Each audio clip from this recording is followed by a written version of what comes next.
So now we will calculate the expression for the semi empirical mass formula. So सबसे पहले हम binding energy के लिए एक फॉर्मूला लिख लेते हैं. इसमें 5 टर्म्स है. देखने में ये थोड़ा डिफिकल्ट लगता है स्टार्टिंग में, बट अगर हम इसको टर्म बाय टर्म स्टडी करेंगे तो काफी इजी फॉर्मूला है. ओके, सो सबसे पहले जो टर्म है that is volume energy term, AVA. Okay, AV यहाँ पे वॉल्यूम कांस्टेंट है, A है ये हमारा एटॉमिक मास नंबर है. अभी ये आया कहाँ से है? इसमें क्या होता है, जो एनर्जी होती है बाइंडिंग एनर्जी वो वॉल्यूम के डायरेक्टली प्रोपोर्शनल होती है. ओके, और हमने न्यूक्लियस को एक स्फीयर माना है और स्फीयर का वॉल्यूम क्या होता है 4/3 पाई आर क्यूब, राइट. और आर का हमें पता है कि रेडियस है जो एटॉमिक मास नंबर से कैसे रिलेटेड होती है. R is equal to R naught A raise to power 1/3. अगर हम इसको यहाँ पे पुट करेंगे तो यहाँ पे ए आ जाएगा, बाकी तो सारे कांस्टेंट ही है ना. तो जो हमारी एनर्जी है that will be directly proportional to A, और अगर इस प्रोपोर्शनलिटी को हम हटाएंगे तो ए भी कांस्टेंट आ जाएगा. और जो वॉल्यूम एनर्जी टर्म होती है ये पॉजिटिव होती है. ओके, सो फर्स्ट टर्म हमें क्लियर है यहाँ से, EV is equal to AVA. Next is surface energy term. ठीक है, अब सारे जो न्यूक्लियॉन्स होते हैं वो वॉल्यूम में तो नहीं होते ना, कुछ न्यूक्लियॉन्स है वो हमारे सरफेस पे भी होते हैं. और जो वॉल्यूम में जो इनसाइड हमारे न्यूक्लियस प्रेजेंट है वो ज़्यादा टाइटली बाउंड होते हैं as compared to the nucleus which are on the surface. So जो सरफेस पे होते हैं उनकी बाइंडिंग एनर्जी कम होती है, इसलिए हम इसको नेगेटिव लेके चलते हैं. इसमें क्या होता है, जो सरफेस बाइंडिंग एनर्जी टर्म है that is proportional to the area. इसमें एरिया की प्रोपोर्शनल हो जाएगा, और एरिया का फॉर्मूला हमें पता क्या होता है 4πr², राइट. अब आर की जगह वही पुट कर देंगे हम R naught A raise to power 1/3.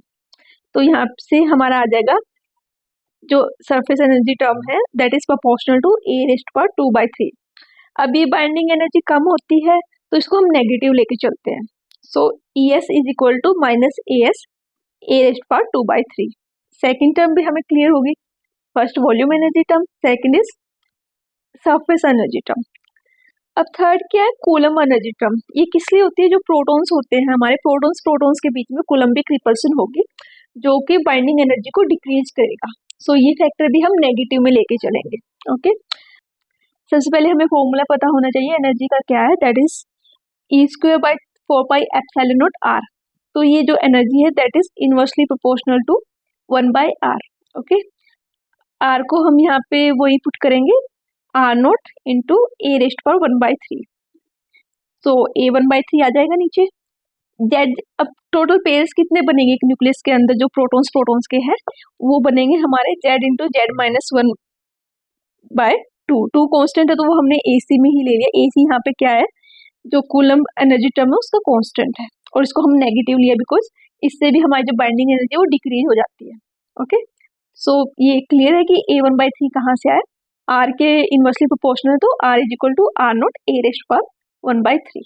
Okay, fourth term is the asymmetry energy term. अब लाइटर न्यूक्लियाई के लिए क्या होता है, जो number of neutrons is equal to number of protons होती है, बट जो हैवी न्यूक्लियाई में number of neutrons are larger as compared to the number of protons. So जो एक्सेस न्यूट्रॉन्स होते हैं वो हमारे एसिमेट्री एनर्जी टर्म में कंट्रीब्यूट करता है, और ये प्रोपोर्शनल होता है n-z का square by atomic mass number.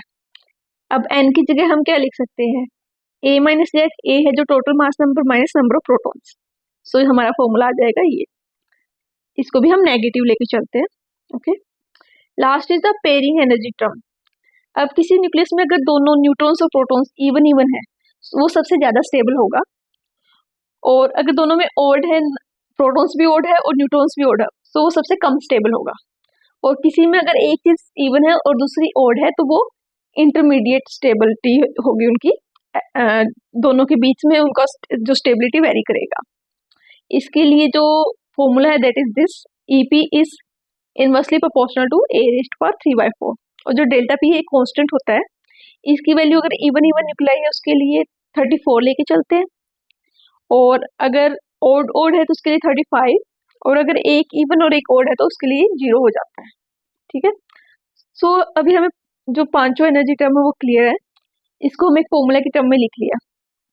ये जो फॉर्मूला है ये बाइंडिंग एनर्जी के लिए, तो इसको हम बोलते हैं semi empirical binding energy formula. But हमें किसके लिए निकालना है, न्यूक्लियर मास के लिए। तो उसके लिए पहले हम बाइंडिंग एनर्जी का फॉर्मूला लिखेंगे, that is equal to delta M C square. हमने लास्ट चैप्टर में भी स्टडी किया था। और जो डेल्टा एम है दैट इज मास डिफेक्ट।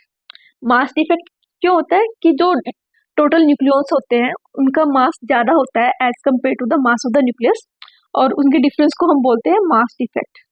यहाँ से हमें एम जेड ए की वैल्यू निकालनी है न्यूक्लियर मास की, इसको हम दूसरी साइड ले जाएंगे, बाकियों को एक साइड कर लेंगे और यहाँ पे बाइंडिंग एनर्जी की जगह ये फॉर्मूला पुट कर देंगे, तो ये टोटल हमारा बन जाएगा। ये इसमें कहाँ से आया था, Z M P, Z proton है तो उनका total mass Z M P हो जाएगा, एन न्यूट्रॉन है तो उसको A minus Z M N लिख सकते हैं और उसमें से ये सब्ट्रैक्ट हो जाएगा। सो जो ये टोटल फॉर्मूला बना है इसको बोलते हैं हम सेमी एम्पिरिकल मास फॉर्मूला, ठीक है। और इससे कई बार काफ़ी टाइम इसमें से क्वेश्चन आए हुए हैं गेट में भी और CSI या नेटो में भी, ओके। सो ये काफ़ी इंपॉर्टेंट है, इसको याद कर लेना। So that was all for today. Further we will continue in the next lecture, okay. Thank you, bye bye.